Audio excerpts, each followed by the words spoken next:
Hello, my beautiful souls! Welcome sa ating tarot reading sessions. Keep in mind, general reading po ito. Maaaring mag-resonate, maaaring hindi.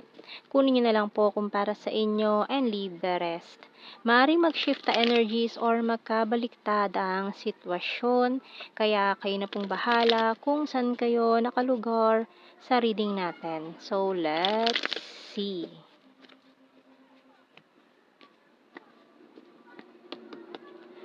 So, first card, whoa, the Sun and the Six of Cups, the Page of Cups and the Star.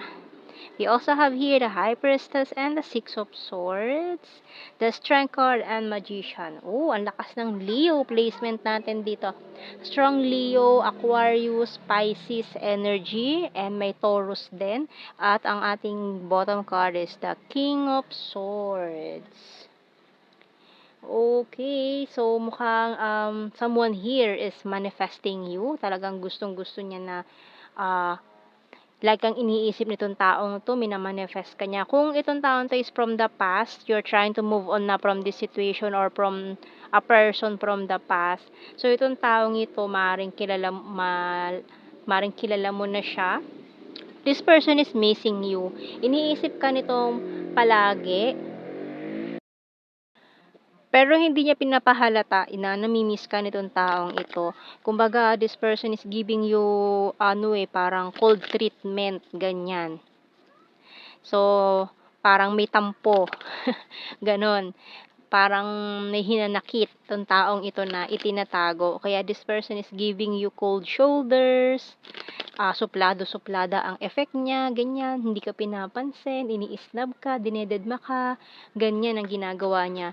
Pero deep inside, nako po, gustong-gusto kang yakapin, no? Pag nakikita ka niya or nakakasalubong kayo, gustong-gusto kanyang yakapin, kamustahin.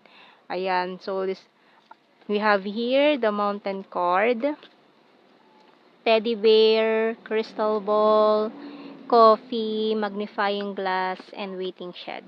Ayan. So, tagal niya rin naghintay or maring itong taon to matagal na naghihintay sa'yo before pero mukhang for some of you may nireject or na friend zone. Kaya parang masama yung loob nitong taong ito. Pwede magkabaliktad ang sitwasyon. Pwedeng ikaw yung friend zone niya, no? Pero siya yung nagmamatigas or siya yung hindi namamansin. Ganyan. So, binoculars, bottom card. Pero nakamasid yan sa'yo, oh. Ayan, oh. Talagang, kapag hindi ka nakatingin, pinagmamasdan niya lahat, bawat galaw mo. So, tingnan natin mga messages natin dito. Tarot messages, oracle cards. Gustong-gusto kanyang i-date or gusto niya makipag-date sa'yo. Kaso mukhang nagmamatigas talaga itong taong to. Okay, tingnan natin. Mataas ang pride and ego. Tower talaga. As in, ang taas. Abot langit. So, we have here, I want solid foundations. I want to see you this weekend. So, ayan, gustong-gusto kanya lagi nakikita. Lalo na kapag siguro sinasadya niyang puntahan yung lugar na pwedeng magkasalubong kayo or sa workplace mo, ganyan, malapit sa workplace mo. I can't let you go. It's a disaster. Okay. I'm patiently waiting, feeling left out in the cold. Please accept my cup of love and you're so sexy. So, ayan, talaga nakikita niya yung mga post mo. Pag nakikita niya yung mga post mo, yan, tinitignan niya. Ayan, no, with this magnifying glass. Talagang tutok na tutok siya. Talagang tinitignan niya bawat detalye ng aura mo ngayon, yung damit mo, yung hairstyle mo, yung figure mo, ganyan. Talagang tinititigan niya. No, from head to toe, yung mga post mo sa social media, kung nagpi-picture or nagpo-post ka ng mga pictures mo, talagang tinitignan niya yan, tinititigan niya yan. Tired or need the rest, bottom card. So, medyo marami lang din ganap sa buhay itong taong to, kaya medyo, parang energy niya is medyo haggard. Marami siyang hanash sa buhay ngayon. Ayan, so tingnan natin. Pero nakamasid-masid naman sa'yo, nakasilip, nakasunod, sinusundan ka pa rin ng tingin. Ayan, so kunyari wala siyang pakialam, pero gustong-gusto ka naman palang makausap, mayakap, mga ganyan. So, tingnan natin. I know I was a distraction from your pain. So, siguro iniisip din itong taong to na baka interested ka na sa iba, mga ganyan. I feel you leaving me behind. I remember every detail of that day. I don't react when people mention you. Ito pa, oh. Tingnan mo to, ang ginagawa niya, no? I don't react when people mention you. So, talagang kapag deadma lang siya, poker face, walang reaction. Kapag may tatanong sa kanya about you, talagang parang sinasabi niya, hindi ko alam, anong pakialam ko? Parang gano'n, 'di ba? So, medyo paiwas yung mga sagot niya. Pero tingnan mo naman, I can't stop thinking about you. Oh, 'di ba? Iba ang sinasabi ng bibig niya sa talagang nararamdaman niya. So, it's time for me to heal now. Finding out the truth crushed me. I'm becoming a better person and I wish things could be different. So, kuha tayo ng mga initials natin.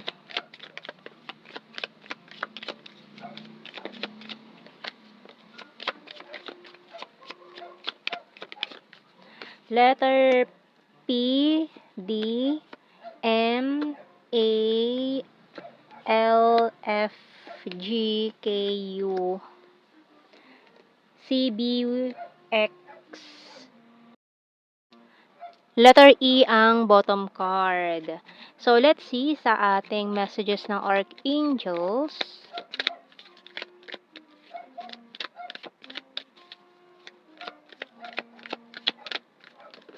So, overcoming difficulties by Archangel Jeremiel. The worst is now behind you when you're surmounting any previous challenges. So, ayan yung mga pinagdaanan mong challenges, yung mga obstacles, mga pinaghirapan mong daan dyan. So, mukhang nalampasan mo naman na, no? And, kumbaga, relax ka na lang dyan. And go with the flow, or mukhang okay na rin naman yung mga parang okay ka na, naka-move on ka na, and hindi mo na masyadong iniinda yung nangyari, yung pagre-reject niya sa'yo, pang-i-ignore niya sa'yo, pang-ghost niya sa'yo, mga ganyan. So, tingnan natin sa blue card, we have here obsession. So, this person is secretly obsessed with you. Ayaw niyang sabihin, ayaw niyang ipakita, ayaw niyang malaman mo. And passion. Marriage. So, iniisip niya rin yan, no? Paano naman mangyayari yan kung deadma lang siya palagi sa'yo, di ba? Gustong-gusto niya mangyari yan, pero hindi niya alam kung paano ka rin siguro i-approach. And let's see sa ating general signs and the messages.